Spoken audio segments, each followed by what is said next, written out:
questioning or interpellations to Ms. Jed Pilapil-C. We are in receipt of an affidavit signed by Jed Pilapil-C. Affidavit mo ba ito, Jed? Ito? Yes, Your Honor. Ikaw ba ang pumirma dito? Opo, Your Honor. May kasama kang abogado nung gumagawa ka ba nitong affidavit na ito? Opo. At ito ay buong puso mong ginawa? Walang nag-impluensya, walang nagtumakot, walang nag-pressure sa'yo? Wala po, Your Honor. Okay, so dito ka ngayon, voluntaryo kang humaharap. Opo, Your Honor. May abogado ka bang kasama? Wala po. Gusto mo bang bigyan ka namin ng abogado? Kung kinakailangan po, Your Honor, okay naman po. Sige, kung ang pakiramdam mo, ikaw ay tinatanong, malalabag ang iyong karapatan, huminto ka lang at itaas mo ang iyong kamay, bibigyan ka namin ng abogado. Opo, okay. Thank you, Your Honor. Comsec, can you please sound off our lawyers in the House to be present here at any given time that the witness would need the assistance of a lawyer? Okay, salamat. So now, we'll proceed. Yes,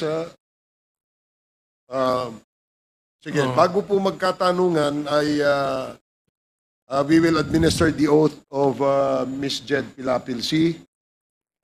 And the rest, those that attended this committee hearing for the first time, maaari po ba tayong mag-oath? And Comsec, please administer the oath. Kayo ba ay nanunumpa ng katotohanan, pawang katotohanan at buong katotohanan sa pagdinig ng kapulungang ito? At kawaan nawa kayo ng Diyos. Maraming salamat. The oath has been administered. Okay, thank you, Comsec. Now, we will now proceed with interpellations. I have here a list of the members who wish to interpellate Ms. Jed Pilapil-C. I'd like to give the floor first to the chair of the Committee on Human Rights, Congressman Benny Abante. Thank you, Mr. Chair. Gusto ko po sanang tanungin si Ms. Jed Pilapil-C. Ano po? Taga saan po kayo? Taga Surigao del Sur po. Oo, yung mga Pilapil taga Surigao. Opo. Okay. Kasi meron akong mga kamag-anak na Pilapil sa Bicol. Oo. Sinabi nyo, nung December 31, 2004, ay tinawagan po kayo ng asawa nyo, si Alan C. Opo, Your Honor, kasi nga, nag-usap kami na magkita. Anong napag-usapan nyo? Tinawagan niya po ako kasi supposedly nga magkita kami sa SM dahil ipapasyal namin yung anak namin. Nagkataon po na tulog siya nung mga 3 p.m. Kaya sabi ko sa kanya, mamaya na lang kasi tulog yung bata. Kaya hinintay ko na magising yung anak namin. So siguro mga 5 p.m. Ilan po ang anak nyo? Isa lang po. Okay. Tapos, nung 5 p.m. kaya... Lalaki siya, lalaki. Babae po. Ilang taon na siya? Actually, nung iniwan ko siya, 3 years old pa lang. So, 20 years na po ako. 23 na po siya. Okay. Nasaan po siya ngayon? Yung anak? Nandito po, sa Manila po. Sa Manila. Okay. Nagpunta ba kayo sa SM? Opo, pumunta po ako mga alas 5 na po ng hapon. Nagmadali ako kasi nga 5 p.m. na yon. Tapos, nung pagdating ko sa SM, nalaman ko na mga 6:30 mag-close na pala. Almost 6, dumating ako doon. So, nung pag-park ko ng sasakyan, tinawagan ko agad siya kasi nga, makikita kami doon. Ang nangyari, hindi na siya sumasagot. So, nagmadali ako ng tawag, nagpaulit-ulit ako ng nag-dial kasi kailangan ko nga siya na magmadali kami kasi wala kaming bigas at that time. Kailangan kong bumili ng bigas kasi yung katulong namin nakalimutan niya. So ngayon, hindi man talaga siya sumagot, pumunta ko sa Gloria Maris kasi wala kaming ulam, magbili na lang kami. So yun sa shortcut, hindi talaga kami nagkita. Umuwi ako ng bahay. Pagdating ko doon, kasi nandun yung mother-in-law at saka father-in-law ko galing China. Naiwan sila sa bahay. Anong oras kayo umuwi ng bahay?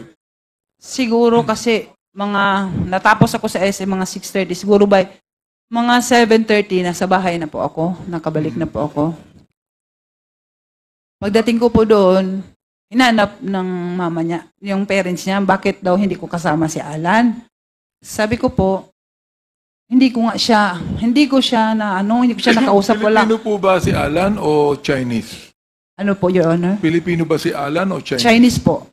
Chinese, hindi siya Pilipino. Hindi po. Okay. So, anong pagkakilala niyo sa kanya?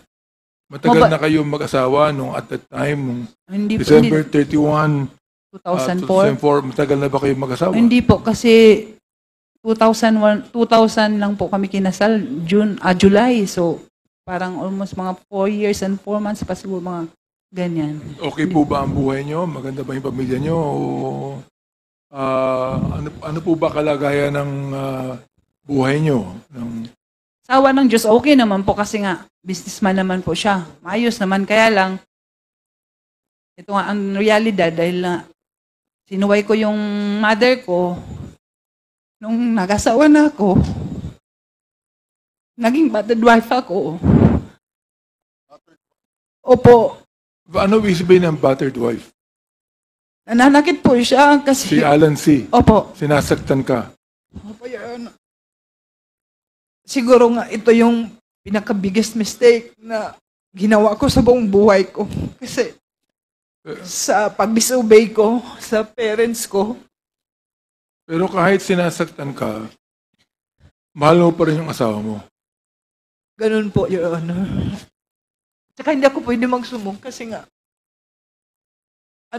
kagustuhan ko, parang sa pride ko rin, ayaw ko na mapahiya ko sa family ko kasi sinunod ko man yung gusto ko. Hindi mo siya hiniwalayan. Hindi ka mawalay sa kanya. Nag-attempt po ako nung, mga buntis pa po ako at that time, siguro, mga 7 months. Nag-attempt ako na gusto ko siya na, layuan. Pero hindi ko rin nakaya kasi yung family, parang inayos kami. Bumalik din ako.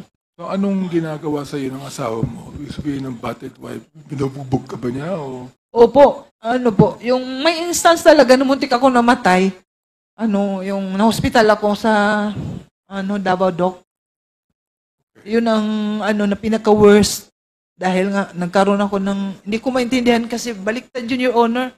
Yung itong floor, nasa taas, yung sa taas, hindi ako makakain, tapos, hindi ako makatayo. So, parang natakot man siya. Pinadala niya ako sa ospital. Pinatingnan niya ako dun sa, yung neurologist ba yun? Parang, yun. Tapos, Yung ba'y ginagawa niya palagi o ilang beses niyang ginawa sa iyo mula nung madalas, kinasal? actually, madalas po, Your Honor, ang nakakaalam po yung, one time talaga kasi yung mother-in-law ko, minsan nagbakasyon man yun sa amin, nakawitness siya nung sinasaktan ako. Yung mama niya talaga ang may alam. Napapagalitan naman siya, pero siguro walang yung mama niya kasi mamagawa yung matanda. Ang nabanggit mo sa iyong sinumpaang salaysay, ng 9:30 ng gabi, ikaw ay pinuntahan ni Mayor Duterte.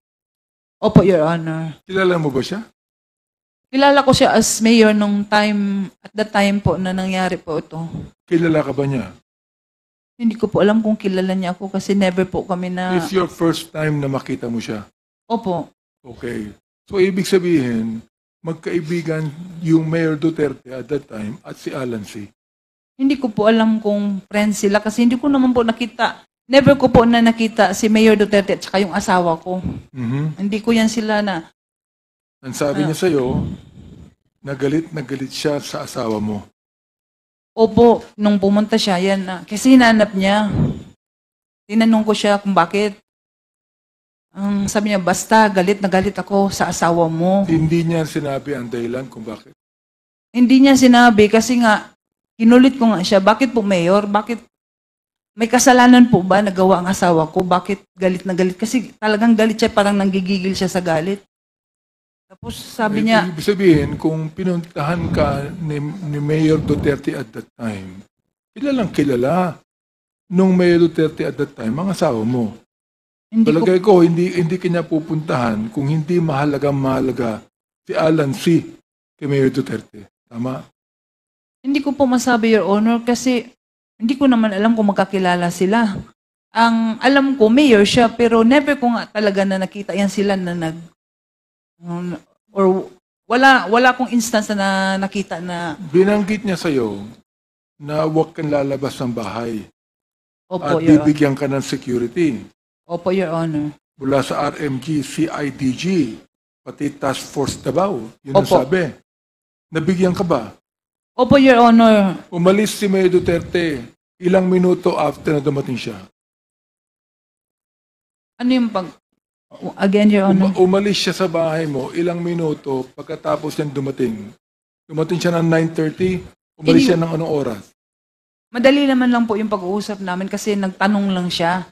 Nag-usap kami dahil nga Friday kasi hindi ko yun makalimutan kasi Friday, magsa-Sabbath day na po ako pagka following day. Supposedly doon po yung Sabbath service namin sa Eden, yung resort doon sa Davao. Yung sinabi niya sa akin na huwag kang umalis kasi babalik ako sa'yo bukas. Huwag ka muna magpunta So, doon. nung umalis siya, Miss Jed, dumating yung mga security. Actually, nung pumunta po siya, Your Honor, marami sila eh. Marami siyang kasama. Marami sila. Kilala mo ba yung ibang kasama niya? Wala akong nakilala kahit isa doon, maliban wala. sa kanya. Wala siyang kasamang anak niya o sino man? Vice Mayor, Kunsel, wala po siyang kasama. Hindi ko, wala talagang nakilala doon. At saka madilim din yun, yung time na yun kasi mga 9:30 na yun, madilim yung hindi ko masyado na yung mga mukha ng mga kasama. Pero marami talaga Siya sila. ba yung nagbalik kinabukasan sa pangako niya? Hindi siya nagbalik. Hindi na siya bumalik. O after several hours, binanggit mo na ang isang kaibigan mo ay tumawag sa iyo Nagtawag o po. tumawag sa asawa mo. Anong ibig sabihin nun? Ito, hindi ko talaga ma-sure kung sa akin na cellphone o sa asawa ko. Kasi nga, yung cellphone ng asawa ko, pag hindi siya sumagot or naka-off, magda-divert po sa akin. Mhm. So, nung time na tumawag yung kaibigan niya, kalimutan ko na yung pangalan, matagal-tagal lang, 20 years na po. Kasi, nung tumawag siya sa akin, Nakausap mo siya. opo, nang pagsagot ko, so, siyempre, kilala niya, babae ang sumagot, so ako yon. Nung pagsagot ko, sabi niya, Mrs., buksan mo television kasi, yung Dumoy ni Raid, nandun asawa mo, nandun si Alan, may namatay doon, may mga namatay. Parang hindi ako makapaniwala. Sabi ko, kasi alam ko may nakarenta doon yung bahay ko. Sabi ko, hindi, may nakarenta doon. Sabi siya, hindi, buksan mo television. May bahay ka doon? Yung, actually kasi, Your Honor, yung domain na property is nakapangalan po sa akin. Nakapangalan sa'yo. Opo. Ang Dumoy property. Opo. Yung pinagganapan ng krimen. Opo. Yung nirentahan ni Alex Kim, nakapangalan yun sa akin. Meron nga kami yung contract of lease. Gaano kalayo yun sa Arlene apartment kung saan ka nakatira? Medyo malayo po, Your Honor, kasi Toril yun, yung apartment namin, nasa lang yun sa Agdao. So, malayo-layo. Ibig sabihin, Turil yung Dumoy, yung Arlene sa Agdao. Sa Agdao, malapit. Which is how many hours away? Mga 30 minutes o 1 hour? Hindi naman siguro maabot ng oras. Okay. Ang nabanggit mo, noong January 1, 2005, inimbitahan ka ng PTA sa kanilang opisina. Nagpunta ka, di ba? Sa PDEA, opo. Okay, PDEA. Oo. Kilala mo ba yung PDEA ang nakipag-usap sa'yo? Hindi ko sila kilala nung una kasi wala akong kilala doon kahit isa sa kanila. Okay. Nakilala ko na lang sila nung may mga sila yung parang dito, mga sa pangalan. Kaya So, nakikita. sino po ang PDEA na nakilala mong kumausap sa'yo? Na Yung- in-interview ka? Una, yung si Monte de Ramos po. Sino po? Sino po? Monte de Ramos, namatay na po yun, Your Honor. Ang alam ko. Namatay na. Opo. Anong kinamatay niya? Base lang po sa sinabi sa akin kasi before po siya namatay, nagpunta pa yun ng jail. Parang heart attack yata. Hindi ko talaga sure, pero Heart yun attack? lang. Opo, Oo. yun lang Hindi- ang sinabi Hindi po sa siya namatay sa pakikipaglaban. Hindi ko talaga sure kung ano, pero ang sabi na ano daw siya, na heart attack. Sino pa ho ang nakausap mo niyo sa PIDEA? Yung si ano, nakilala ko na yun, si Val Carillo. Val Carillo. Opo. Ang kanyang apelido ay Carillo. Opo, Your Honor. Siya po ba'y buhay pa? Wala na talaga akong balita, Your Honor. 20 years na nga po ang dumaan. Hindi ko na alam, hindi ko na kakilala siguro kahit mga mukha nila. Hindi ko na Okay. matandaan. 20 years. Alright. Sino po itong si Alex Kim? Ano po, yan po yung nag-rent ng ano namin, yung bahay namin. Ano po ang kanyang relasyon kay Alan C? Actually, first time ko lang talaga na nakita si Alex Kim, pinakalala sa akin ng asawa ko. Sabi niya, mag-rent nga daw kasi mag-open daw sila ng business. Yung sa Dumoy. So Yun. business partner po siya ni Alan. Hindi ko alam kung business partner sila, pero ang sabi niya sa akin, mag-open ng business si Alex Kim. Yun ang sabi niya. Ito ba si Alex Kim ay Chinese din o Filipino? Hindi ko maintindihan, Your Honor, yung nationality niya, honestly, kasi nga, marunong siya mag-Korean, marunong siya mag-Japanese, marunong siya mag-Chinese, marunong siya mag-Tagalog. Kaya hindi ko alam kung Korean, Chinese ba siya o ano. Kasi nagtaka nga ako, kaya nalaman ko, kasi nagyabang siya. Salita siya ng Korean, sabi ko, ay, parang matalino siya. Sabi ko, bakit ang dami niyang alam na mga languages? Marahil kaibigan din ito ng the then Mayor Duterte, si Alex Kim, correct? Hindi ko po alam, Mayor. Hindi ko po alam na si Mayor at saka siya magkaibigan kasi nakita ko lang po si Alex Kim nung pinakilala nga ni Alan, nung asawa ko, na magre-rent siya ng bahay. Ito namang si Hong Ming na may-ari ng DCLA Plaza. Ito po bang DCLA Plaza nasa Davao po. Davao Your- City mismo? Opo, Your Honor. At ang may-ari ay si Hong Ming.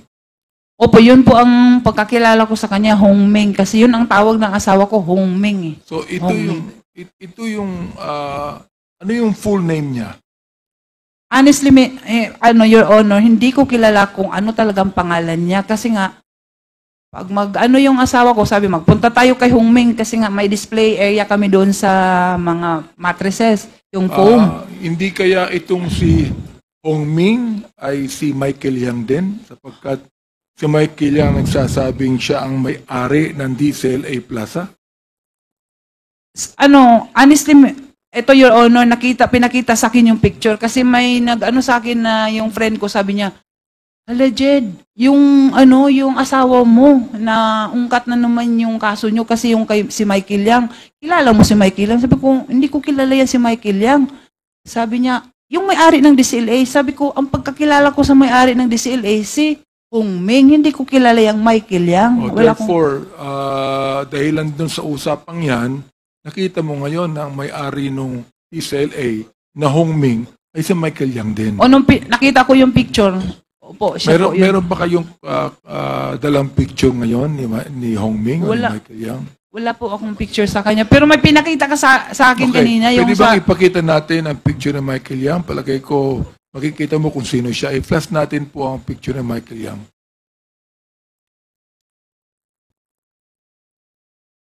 Matagal na bang kaibigan ni Alan C. si Hong Ming?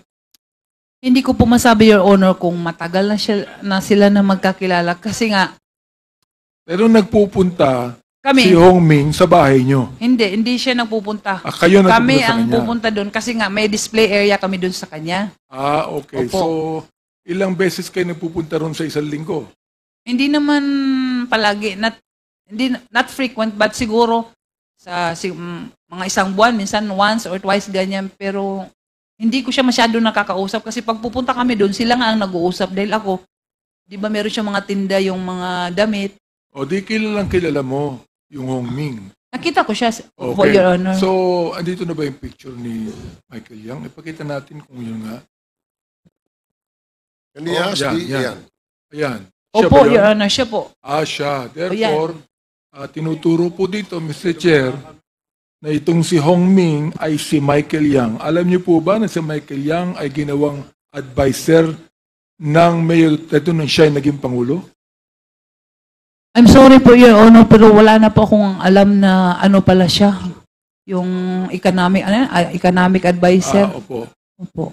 Pero nabanggit nyo, economic Opo, advisor. ganito. Wala po akong alam, pero sa balita na lang nung nagkaroon na nga ng gulo na ano pala siya.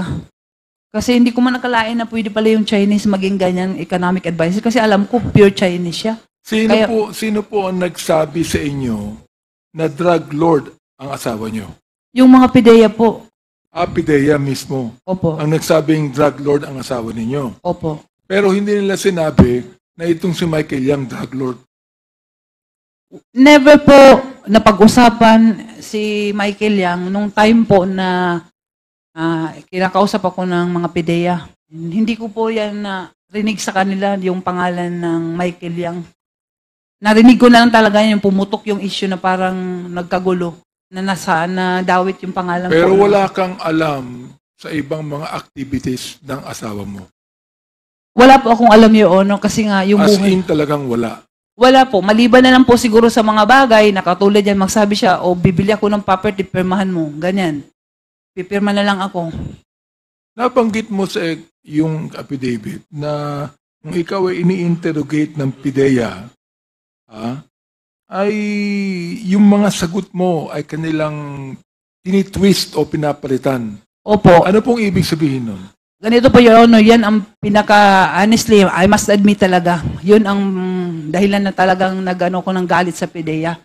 Kasi nga, nung in-invite ako, I never thought na yung statement ko pala nasasabihin yung mga sagot ko, doon din sila kukuha ng mga, yung gagawin nila ng para makasuhan kami. Kasi nasasabi ako ng totoo, sinasagot ko sila ng maayos, nagulat na lang ako pagdating doon sa yung mga nag-hearing na kami. Katulad nun, inutusan ako ng asawa ko na magbili ng Venetian blinds. Kasi before yan, before na-occupy ni yung ngayon Michael Yang, ni Hongmi, si Alex Kim, yung bahay kasi kailangan pa siyang ayos. So, sabi ng asawa ko, magbili ka kasi mainit doon yung sa window. Ito, nabanggit mo na pinafabricate Opo, yun po ang totoo ang yun. mga salita mo. Opo. So, pakibigyan mo nga kami ng example ng pinabricate ng PIDEA ang mga salita. Ito po yung hindi ko makalimutan na statement na yung Venetian blinds na dala ko, pinadala ng asawa ko, pinahati doon sa Dumoy, hindi pa po yun na-occupy ni Alex Kim. Nagtaka ko pagdating doon sa statement, sinabi nagdala ako ng karton-karton ng mga chemicals. Nagdi-deliver ako doon. Kasabwat daw ako sa yung drug operation ng asawa ko. So, Okay. yun ang pinakaano ko na natatandaan ko sa ngayon, Your Miss Honor. Jed, kilala mo ang direktor ng PIDEA, si Wilkins Villanueva? Opo, nagkaharap po kami, Your Honor. Nandito siya ngayon. Pakitingnan mo nga at ituro mo sa amin kung kilala mo. Pakitayo, tumayo ka lang. Kapagkat nandito siya Tingnan natin kung kilala mo siya. Tumayo ka lang, umikot ka, tumayo ka. Tingnan mo maigi. Kung kilala mo, ang siyang nag-interrogate sa'yo, nakipag-usap sa'yo, ang director po ng PIDEA na at that time ay si Wilkins Villanueva. Pakituro nyo nga kung sino siya.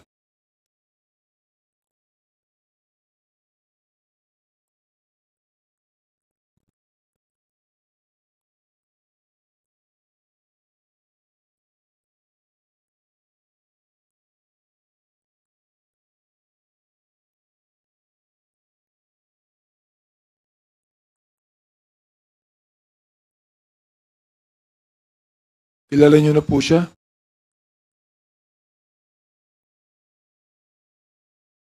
Opo, Your Honor. Sino po siya? Medyo tumandaan na po siya kasi parang ko muna. Pakituro nyo nga po kung sino, kung nakita nyo. Medyo tumanda na nga siguro dahil Kasi 20 nag-iba years na yun Opo, kasi parang medyo naalangan niya kung siya nga ba talaga. Director Wilkins, pwede po bang tumayo kayo sandali? Pakitayo nga, Miss Jed, ayan. Yan si Wilkins Villanueva. Siya ba ang nag-interrogate sa'yo? Siya ba, hindi pa kita pinapaupo, siya ba ang nag-fabricate ng mga salita mo? Hindi po, si Sino? Monte de Ramos po. Monte de Ramos. Opo. Pero yung Monte de Ramos, kasama ni Wilkins at that time.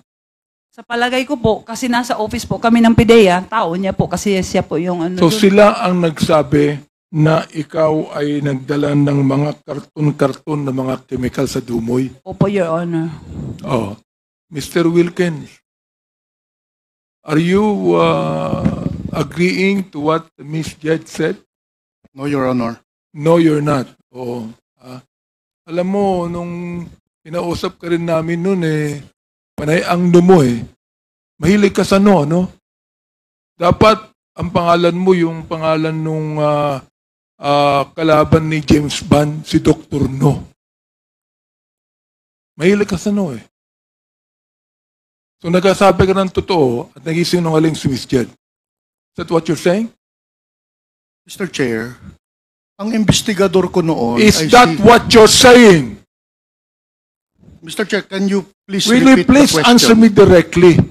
Answer me directly. Mr. Chair, can you please repeat the question, Mr. Chair? Ano ba yung question? 1 minute suspension.